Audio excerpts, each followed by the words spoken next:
Well, here we are. We're sitting here wrapping up 24, looking ahead into 25. Blue skies, palm trees. Life's good. It's a little bit different than Colombia, huh? A little A little bit different different. scenery. Yeah, down here in Florida, getting ready to head up north of the bowl game with our little shindig at GB's Bottle Shops. Forward to seeing everybody there.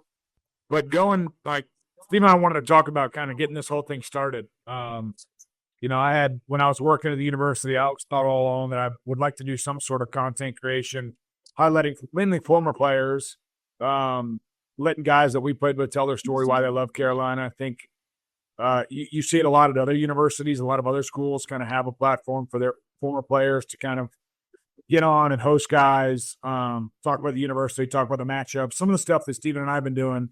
But man, we've had some awesome guests. Oh, it's been incredible, man. And like you said, we've both been talking about it separately about how long we've been wanting to do this podcast. I've been wanting to do it for a couple of years. You've been wanting to do it for a couple of years. And then just we didn't know what the hell to do, how to even get it started. Then when you reached out and you were like, "Hey, man, would you ever be interested in doing a podcast?" I was like, there wouldn't be a more perfect match to do it. Old teammates, old roommates. Continue being friends throughout the years that have passed. And I mean, it's been a lot of work. It's been a lot of stress here and there, but man, I'll tell you what, you keep me on my toes. That's for damn sure. So cheers to you. I mean, I'm thinning a little bit again. I guess that started in college, but and then I had a couple of years of it being good. It was solid, and now it's going away again. Damn it, Stephen. Yep, yep. But I mean, I'll tell you what, it's been an absolute blast, and I don't know if you can feel it. I'm being serious. I mean, I feel like we've gotten a hell of a lot better. No, I it's mean, Dakota, I don't know if you think that, but I think the fans think we've done a hell of a job, and I mean, we're only getting started. we talked about this for probably 4 or 5 months. Started in probably April. Started kind of brainstorming. We met with JB, who has Chief Sports Network. He gave us a lot of kind of information and mentored us a little bit through. We were talking with Dakota for months before we even started the production. He kind of walked us through what he thought it should be, how they could, how Gamecocks Bus could be of value and meant to have. You talked to JB over at Bustin' with the Boys. I talked with several other podcast runners. So, although we haven't hit home on everything, we're still learning this whole thing. We're 5 months in. Yeah. Sky's the limit. We're going to continue to get better at this. But just to highlight some of the guests we had, I mean, Coach Beamer, Coach Spurrier, Boogie, Luke, Norris, TJ, and Kennard, those current players were phenomenal. Then the quarterback roundtable with Blake Perry, Tannehill, Connor and yourself, and then you guys let Beasley, old fullback, join you guys. Yeah, you and I competed against each other. We pushed each other. We made each other better for sure. We talk about that all the time. Competition brings out the best in everybody, so no one should ever shy away from that.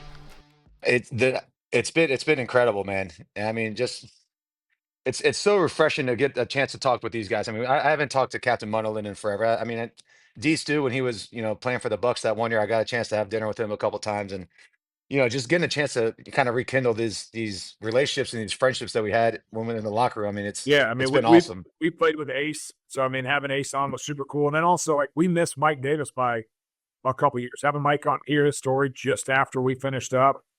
The Hall of Famers, Melvin, Farrow, and then DJ was there for that episode too. That was a blast. Last week's episode with Dylan.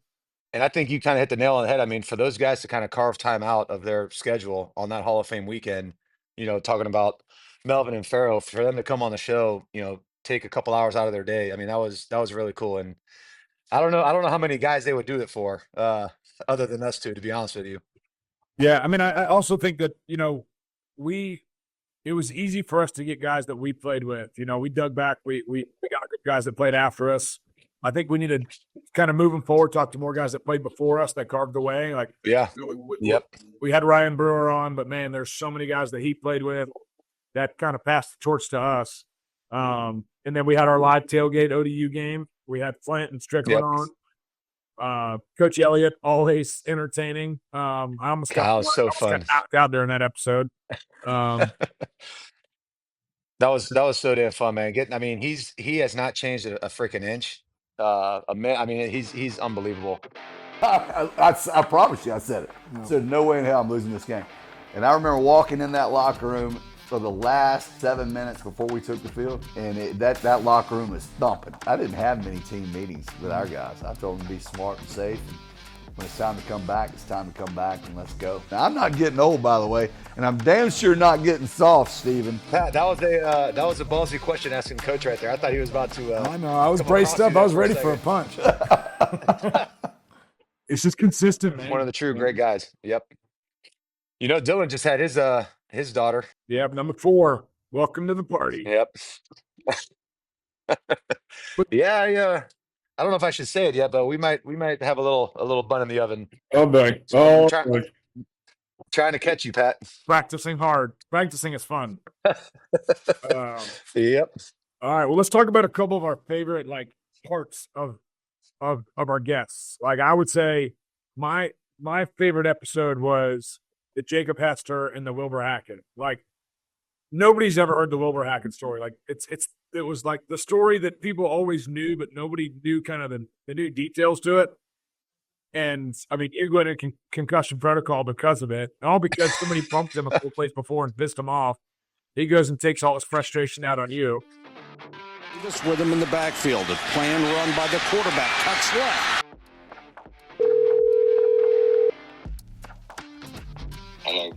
Hello, Mr. Hackett? Yes, sir. What's going on, man? This is probably not a phone call you were expecting to get on a Tuesday at 11 o'clock. Remember Stephen Garcia? Garcia runs into the official. Yes, I do. This is him. How we doing? Serious. Oh, yeah. How we doing, man? Man, how you doing? You're my hero, man. He gets the assist on the tackle. Garcia trying to get out of the way. Even got a little forearm shiver in there. He gave him a little forearm shiver. Yeah. I mean, I can tell you the whole story if you want to get into it, at why I was so aggressive at that point. That was so damn funny, man. I mean, to be honest, he still texts me to this day. Like, if I'll send him a text, I send him happy or Merry Christmas text, and he's like, "Merry Christmas to you, man. Like, we should definitely link up." I mean, never in a million years did I think I'd ever talk to that guy, let alone hear his side of the story. And what really pisses me off is anytime the kid gets hit by a ref in pretty much any freaking sport, oh, hey, Garcia. It's like, God almighty, man. I'm getting heckled on social media. But yeah, I mean, he's such a nice guy. It was so damn cool. Like, yeah, we tracked down his number. We gave him a call, or you called him, and he's like, "Heck yeah, I want to jump on and tell my story." Well, and then in that same episode, like Jacob Hester, having him on, like, he's the national media. He's like super polished. You and I are recording with palm trees and everywhere. I will say that did kind of, like, you and I had a lot of dialogue after that of like, hey, we gotta level up a little bit. Like, he kind of showed us up. Yeah, and we have, and I feel like post that, and then we've had great episodes.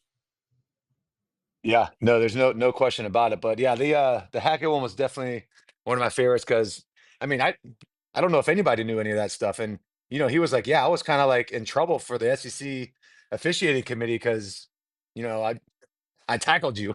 Yeah, he was like, I'm glad you guys scored. Like, that would have been real bad if you didn't score. I'm not surprised. Yeah, that would have been tough. But between that and then we got obviously Coach Beam. I mean, hearing his kind of story and everything else. I mean, just the number of and the list of guests that we've had have been amazing. Yeah, I mean, I really liked, and I think we're going to do more of this moving forward, as the quarterback roundtable, to hear different generations, different stories, different coaches, and how all that stuff transpired. Like, the four of you guys that played under Coach Spurrier, and kind of different feelings about him, different coaching styles. And then also, like, Steve Tannehill had a really good relationship with Coach while Coach was here. And Steve would go meet with him and kind of talk about quarterback play and stuff like that. So to hear Tannehill's side of the story and all that was pretty cool. Yeah, no, I 100% agree. And I'll tell you what, I don't know how much it's going to take to get Lenoris to hop on that roundtable. I don't know if we can afford it. Yeah, well, I think he's taken care of now. I heard he recommitted to South Carolina. He got paid. He did good. But leading into that, man, the current players that we had on, going into those episodes, I was kind of like, I don't know what we're going to get out of them. If they're going to be like kind of more the younger generation, don't want to speak to us, they're too good. I don't know if it was that. I think it was more just because, they don't want to necessarily say something that could possibly get them canceled or, made look bad. It's the amount of hoops that we have to jump through to talk to these current guys. I mean, thank God we have a good relationship with Dakota and, Steve Fink. Shout out to Mr. Steve Fink. Steve Fink. Yeah. Yeah. Huge shout out to Steve Fink. No, but I was yeah, I mean, so impressed. I was so impressed with those guys and how sharp Yeah. they were. How they're about the right stuff, just like you and I were when we played. Yeah, we wanted to go out and have a good time. But, man, when it was time to practice, study film, get after it on Saturdays, like we were all about that. And every single one of the guys we had on really embodied all the reasons why we came to South Carolina, what we wanted to do leaving the place.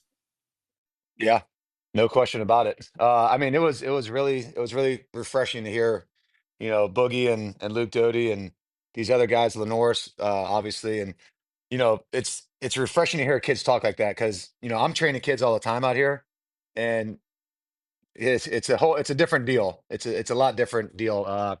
I think hopefully when you get to college, you kind of grow up a little bit and kind of button up. But I mean, to hear those kids talk and it was refreshing. Even me and Kyle, I always tell Kyle, like, don't let me beat you back there. Like, it's always a race to the quarterback. Like, it's awesome. Like, and I feel like that's why we have like the success we have. Like, we got Dylan, me, Kyle, Tom, and just a whole bunch of other guys out there who just cause a havoc because we're competing with each other. Like, it's like nobody wants to come after the game and it's like, oh, you didn't get a sack. Like, yeah, you're the only one. Yeah, like it's just the friendly competition is keep everybody hungry. Like, keep everybody just attacking, like foot on the pedal the whole game. I feel like that's been great for us, like in both rooms. I think all of Gamecock Nation needs to give us a standing ovation for basically calling Lenoris for sliding so much. and he woke up a little bit and he ran over somebody the next week, and we unleashed the beast because his last were incredible. That is a very valid point. I'm gonna text him and say, "Hey, man, I'm gonna go ahead and need like 5% of that." Yeah, I need a cut. Give me a KUTT cut for motivate you a little bit, man. Because we had that talk and he changed gears completely, and that was really freaking fun to watch, and it paid off for him literally. So, and it paid off for the team, man. He started playing well, and everybody just kind of rallied around him. That brings me to a question, though. I gotta ask you, man, because you're what 250, right? No, I'm 235. All right, well, Steve's at 6'3", 235. Why in God's name are you sliding? So yeah, that is a good question. I honestly don't know. Like, sometimes when I do it, I just get up and it's like, you can just tell by the DB's demeanor, the DBs or anybody's demeanor is like they actually don't want to attack you. But like just me like being like I'm the quarterback, like I gotta protect myself. But it's like you can hurt people. Yeah, I feel like, but it's kind of like in high school I never slid because my coach always told me like you're more vulnerable to get hurt if you slide, give yourself up if they still hit you rather than if you protect yourself.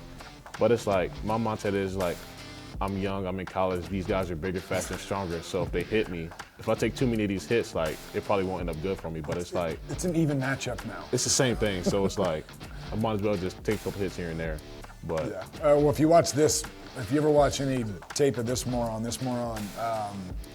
tried to run over defensive ends, defensive tackles, and successfully ran over safeties, linebackers, jumped over them. I've always said it, man. Sliding is for DMs and for baseball. That's the only time you should slide. I'll take that into account. Well, let's be real. Like going into season, man, I thought 6 or 7 wins was going to be a feat. Like, we're sitting here on the brink of winning 10. So what was the over/under? Like 4.5 wins before the season or something like that? Yeah. Which is crazy. Okay. So kudos to Beams and the entire coaching staff, everybody in that building, because we talked about it a bunch earlier. It takes a village: strength staff, nutrition staff, training staff, all the GAs, analysts, all the academic advisors. They did a hell of a job. because it's been Yeah. heck of a season. I mean, we start this podcast with kind of very low expectations for the team, and I mean, what a year to do it. We win 9 in the regular season, potentially 10, missed the playoff by one spot, kind of got screwed.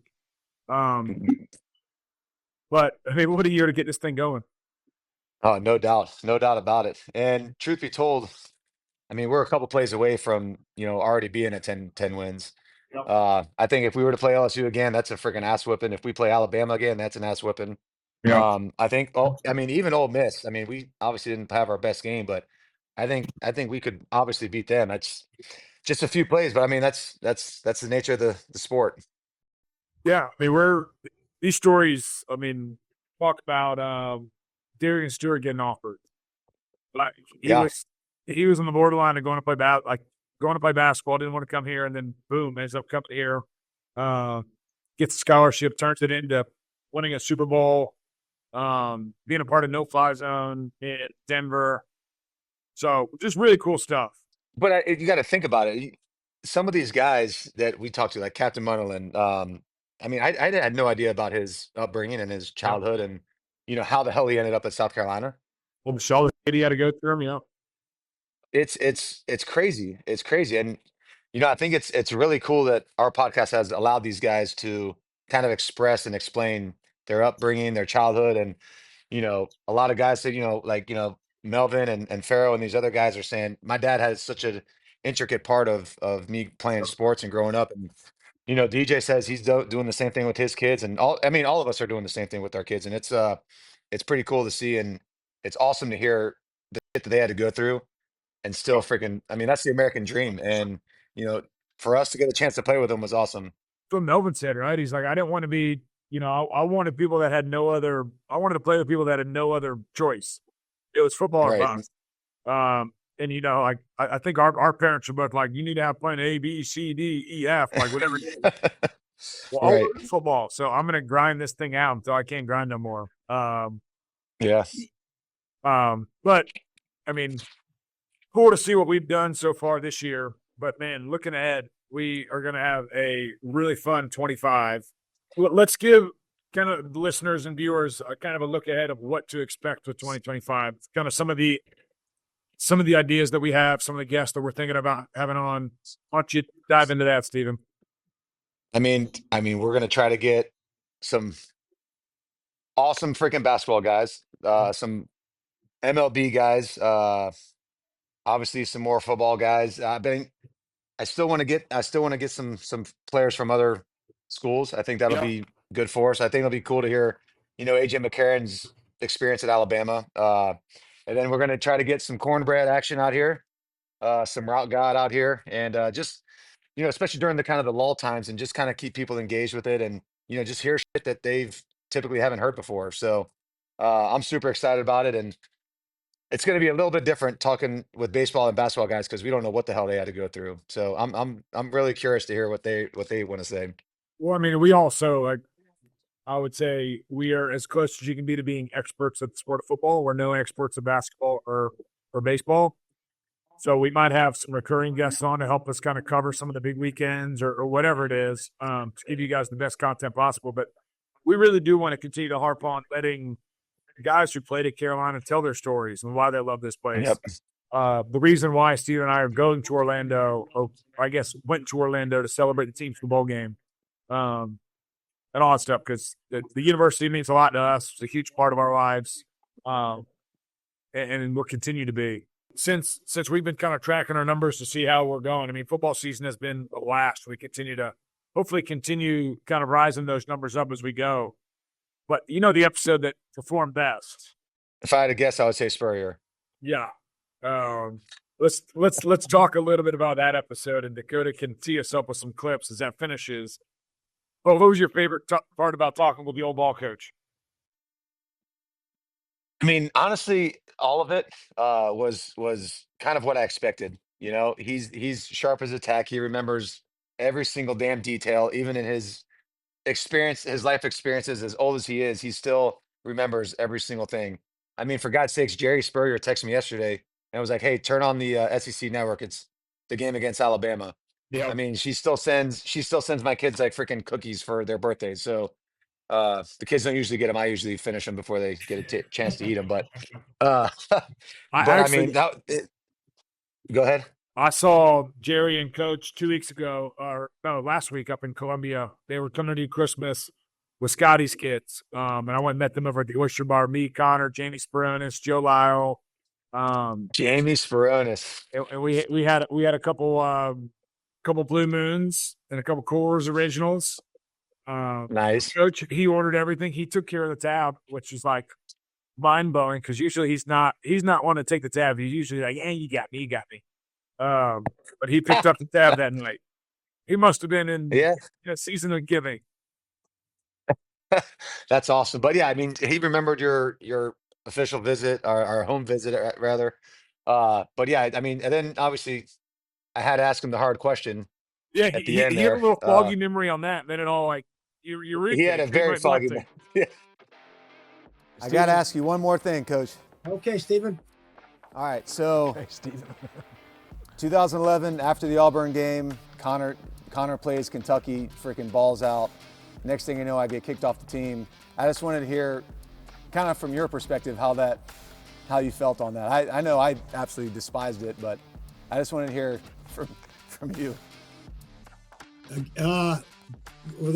Did the athletic director kick you off, or did I kick? Yes. I don't know. Yes, I know it wasn't your decision. It was both of us, probably. I think you were. Damn, Coach. I thought you had my back on that. Warning. Well, you had 17 strikes. That's true. Yeah, I thought that's what happened, and but you came back and sat on the bench. The game that Connor played, was that it? Yep, Kentucky. Yep. And then, you failed a drug test. Is that what happened? Yep. Okay. Well, then that's what got you kicked off. Not me. That's what's Okay. All right. That's history. We don't need to bring that up. Exactly. Yep. Talk about the Alabama game. Okay. Yeah, it was definitely foggy there for a minute, but yeah, getting a chance to kind of hear his thought process through that whole debauchery situation was kind of funny. But yeah, I mean, we got a great relationship now.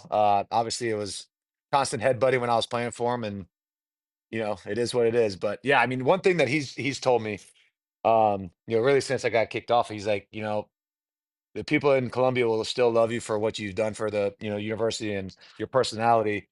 They may not like you that much right now, but time heals all, and I'm a firm believer in that. Kind of let things simmer down, and time will kind of heal itself. So, appreciate that. Those kind words are those important words, Coach. Yeah, and I mean, you're going to move back to Columbia here. No, you're going I to be am moving not. back to Columbia here in the next year or so, so we can bring a lot more live content to all of our fans. I mean, I'll come up there. I'll come up there often, or a little more often, but I'm not moving.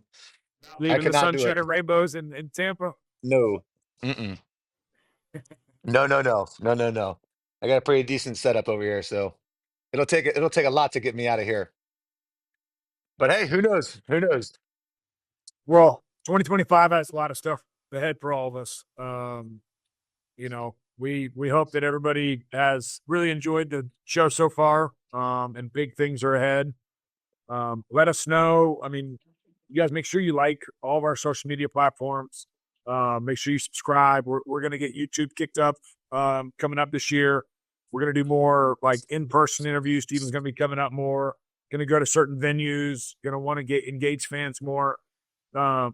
So, I mean, we can only take this as far as you guys let us. So you guys continue to give us feedback. Let us know episodes you like, don't like, favorite stories. Send us pictures. We're going to create some koozies and do more cool stuff to kind of create the brand. But this has been a fun journey the last, almost 5 months doing this with you guys. And like Steve and I said, we would be nothing without you viewers and our sponsors too, and our amazing guests. So we appreciate y'all.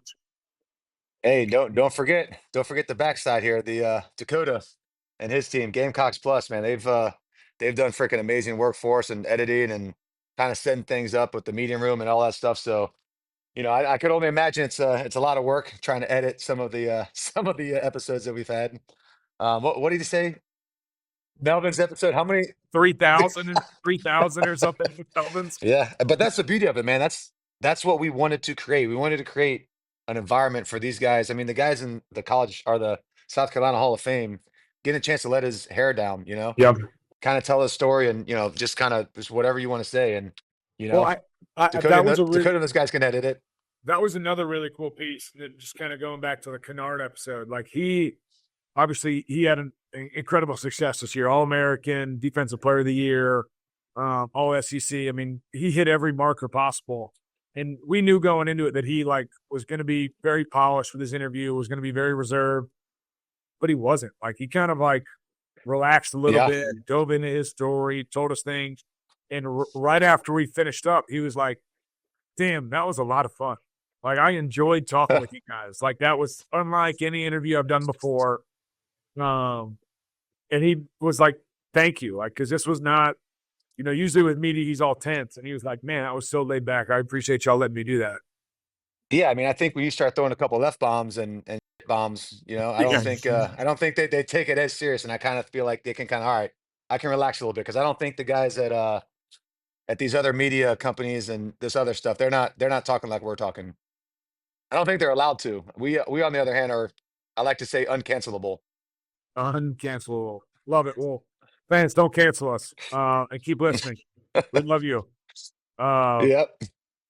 And don't be afraid to leave some reviews. And we're working on some other projects here with some other things that I don't want to disclose yet. But yeah, I mean, get ready to rock and roll because we're gonna blast some stuff out here. All right. Well, you guys have a great 2025 and be on the lookout for Stephen and I doing a bunch of more damn hell, all the Kurtzberger stuff. And no, appreciate you guys listening. Absolutely. That was fun as shit, man. Well, just getting started. We're going to take this thing to the freaking moon like Bitcoin. Let's go.